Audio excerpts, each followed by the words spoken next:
வணக்கம் இந்தியா. இன்று ஒரு தகவல் சந்திப்பதில் மிக்க மகிழ்ச்சி அடைகிறேன். நமது சந்தைகள் 3 வாரங்களாக ஒரு கன்சாலிடேஷன் மோடில் இருந்துக்கிட்டு இருந்தது. ஆனால் போன வாரம் ஒரு தோல்வியை சந்தித்து 2.2%க்கு கீழே விழுந்து 23,650க்கு கீழே முடிவடைந்திருக்கிறது. மெயினாக எஃப்ஐஐ பார்த்தோன்னா 13,583 கோடி ரூபாய்க்கு போன வாரம் விற்றுருக்காங்க.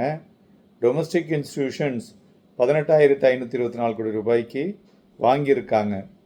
ஸோ எஃப்ஐஐயை பொறுத்தவரையிலையும் பார்த்தோன்னா நான் முன்னாலே சொல்லியிருக்கேன், 2025 விற்ற என்டையர் அமௌண்ட்டை அவங்க இந்த 2026 4 மாதத்துலேயே முடிச்சு விட்டாங்க. 2.26 lakh crore விற்றுருக்காங்க. இதற்கு அரசாங்கம் என்ன செய்ய வேண்டும் என்பதையும் நேற்றைய பதிவிலே தெளிவாக நாம் கூறியிருக்கிறோம். அதுபோல் ஐடி தான் ஒரு பிக்கஸ்ட் கான்ட்ரிபியூட்டர் மார்க்கெட்டை இறக்குவதற்கு அப்படின்னு சொல்லலாம். மெயினாக concern over that artificial intelligence அது இந்த ஏர்னிங் டிஸ்டர்ப்ஷன் கொடுக்கும் அப்படிங்கிற மாதிரியான ஒரு நம்பிக்கை இப்பொழுதைக்கு நிலவி வருகிறது. அதுபோல் பிரெண்ட் க்ரூடு பார்த்தோன்னா $109.30 per பேரலாக வெள்ளிக்கிழமை முடிந்தது. யூஎஸ்னுடைய சிபிஐ டேட்டாவும் எதிர்பார்த்த அளவுக்கு சுவாரஸ்யம் இல்லை. நம்மளுடைய ரூபாயினுடைய மதிப்பும் நியூலோவை டச் பண்ணினது. ஸோ மேலும் நம்ம யூஎஸ் பாண்ட் ஈல்டு அதுவும் பார்த்திங்கனாக்க அதிகரித்து கொண்டிருக்கிறது. ஸோ இவை ஒரு புறம் இருக்க, நம்மளுடைய வேல்யூவேஷன்ஸ் ஃபேவரபுளாக இருப்பதும் அண்டு சாலிடு குவார்ட்டர்லி ஏர்னிங்ஸ் அப்பப்போ இந்த வீழ்ச்சியிலிருந்து மீட்டெடுத்து டவுன் சைடை அந்த வீழ்ச்சியை குறைப்பதற்கு ஏதுவாக இருக்கிறது என்று சொல்லலாம். மேலும் மியூச்சுவல் ஃபண்ட்ஸ் பார்த்தோன்னா அந்த மல்டி அசட் ஃபண்ட் அப்படிங்கிற அந்த பர்டிகுலர் ஃபண்ட்ஸ் பார்த்திங்கனாக்க த்ரூஅவுட் எல்லாமே கோல்டு அண்ட் சில்வரில் எக்ஸ்போஷரை குறைத்துள்ளார்கள். ஏன்னா அது ஷார்ப் சர்ஜ் இந்த ப்ரைஸஸ்னால கிட்டத்தட்ட 4-5% வரை அவங்களுடைய எக்ஸ்போஷரை குறைச்சிருக்காங்க. உதாரணத்துக்கு 18% கோல்டில் இருந்ததுன்னா இப்போ 13% ஆயிருக்கு. ஸோ இது குறிப்பிடத்தக்கது. மேலும் வரும் வாரம் எப்படி இருக்கும், எதெல்லாம் நம்ம இப்போ ஹேண்டில் பண்ணணும் அப்படிங்கிறத பற்றி தான் பேச போகிறோம்.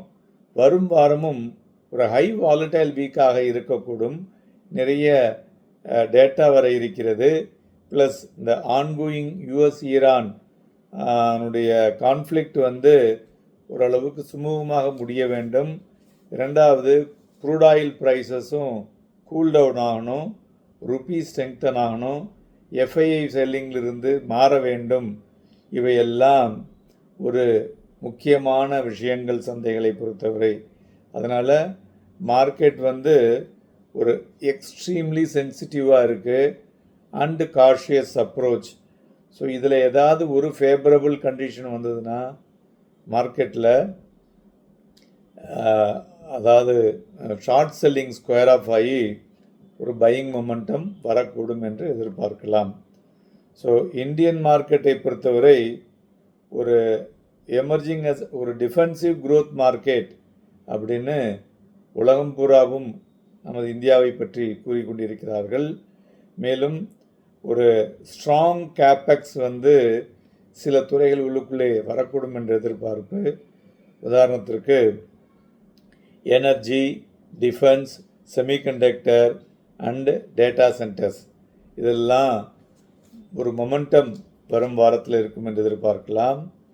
அதுபோல் இந்தியா ஒரு மேஜர் பெனிஃபிஷரி அந்த போலார் குளோபல் எக்கானமி அப்படிங்கிறதுலையும் நம்ம ஒரு பாசிட்டிவிட்டிக்கு இருக்குது. ஸோ அதனால் ஆர்பிஐ அது போல் இப்போ என்ன பண்ணியிருக்காங்கனாக்க என்பிஎஃப்சிஸ் பார்ட்டிசிபேஷன் ஈக்விட்டி மார்க்கெட் நாம்ஸை ரிலாக்ஸ் பண்ணியிருக்காங்க ஜூலையிலிருந்து. ஸோ அதனால் ஈக்விட்டி மார்க்கெட் ஆக்டிவிட்டி தொய்வாக இருப்பதை சரி செய்வதற்குண்டான வாய்ப்புகளும் இருக்கக்கூடும் என்று எதிர்பார்க்கலாம். அதுபோல் ரிலையன்ஸ் ஜியோ ஐபிஓ வர இருக்கிறது. ஸோ அதனால் ரிலையன்ஸினுடைய வேல்யூவேஷன் குறையுமானா அந்த அளவுக்கு பெருசாக குறையாது.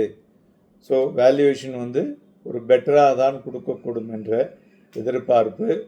அதுபோல் வோடோஃபோன் ஐடியாவும் ஒரு நல்ல அருமையான செய்திகளை கடந்த 2-3 நாட்களாக கொடுத்து கொண்டிருக்கிறார்கள். நாம் ஒரு 6 மாதம் முதலே சொன்னோம், வோடோஃபோன் ஐடியா அரௌண்டு 7லிருந்து 8 ரூபாய்க்கு ஒரு நீண்ட கால அடிப்படைக்கு வாங்கி வைத்து கொள்ளலாம்.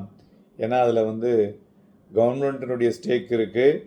அதனால் நம்மளுடைய கவர்மெண்ட்டினுடைய டெலிகம்யூனிகேஷன் அதோட கைகோர்த்து ரூரல் ஏரியாவில், அதுவும் வில்லேஜுக்கெல்லாம் இன்னும் அதிகமாக செல்லக்கூடிய வாய்ப்புகள் வியாபார வழியில் இருக்கக்கூடும் என்ற எதிர்பார்ப்பு. அதனால் அது ஒரு லாங் டேர்ம் வியூக்கு பார்ப்பது நன்கு இருக்கும் என்று எதிர்பார்க்கலாம். நண்பர்களே, நிஃப்டியை பொறுத்தவரை நான் ஒரு பர்சனலாக சில இன்புட்ஸ் வைத்திருக்கிறேன். அதை வரும் வாரத்தில் உபயோகப்படுத்தி பாருங்கள்.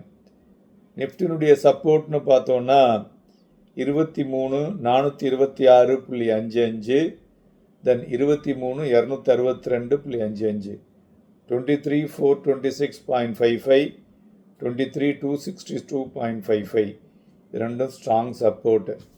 இதுக்கு கீழே போச்சுன்னா கண்ணை முடிண்டு கோ ஃபார் புட்டு. அதுபோல் ரெசிஸ்டன்ஸில் பார்த்தோன்னா 23,777.20 இந்த புள்ளிகளை தாண்டினால் அதிலிருந்து 200 புள்ளிகள் 23,997.45, 23,997.45 லக்ஷ்மன் ரேகா. அதை தாண்டி மேலே செல்வதிலே நிறைய நியூஸ் ட்ரிவனாக இருந்தால் தான் செல்லக்கூடிய வாய்ப்புகள் இருக்கக்கூடும். அதனால் இந்த ரேஞ்சில், அதாவது 23,997 to 23,262 அந்த ரேஞ்சில் சந்தைகள் ட்ரேட் ஆகக்கூடிய வாய்ப்புகள் இருக்கக்கூடும். Happy and profitable week.